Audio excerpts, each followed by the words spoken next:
இல்ல வைகோ எல்லாம் இது மாதிரி நிறைய நடைபயணம் நடத்தணும். அவருக்கு என்னுடைய வாழ்த்துக்களை தெரிவிச்சுக்கிறேன். வைகோ யார் யாரையோ எடுத்து அரசியல் பண்ணியிருக்கிறாரு. இப்ப அவருடைய அரசியல் மல்லை சத்யாவுக்கு விளக்கம் கொடுக்கக்கூடிய அளவுக்கு, தம்பி சிச்சனுக்கு விளக்கம் கூடிய அளவுக்கு மாறி இருக்குது. வைகோவை ஏற்கனவே திமுக சிலுவையில் அரைஞ்சிருச்சு.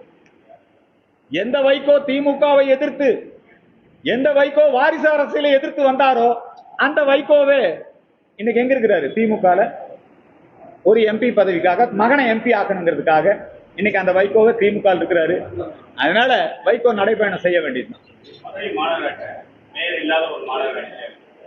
அதாவதுங்க, மதுரை மாநகராட்சி மேயர் இல்லாத மாநகராட்சியா இருக்கிறதுக்கு என்ன காரணம்?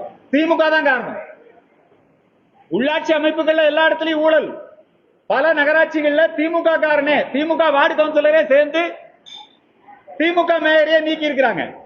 இங்க உங்களுக்கு தெரியும், உலக புகழ்பெற்ற ஊழல், மாநகராட்சி ஊழல், மாநகராட்சி பணிகள், மாநகராட்சி சொத்து வரி விதிப்புல அந்த ஊழல், இதெல்லாம் நடைபெற்று இன்றைக்கு அந்த ஊழல் குற்றச்சாட்டு காரணமாக இங்க மேயர் இல்லாம இருக்கிறாங்க.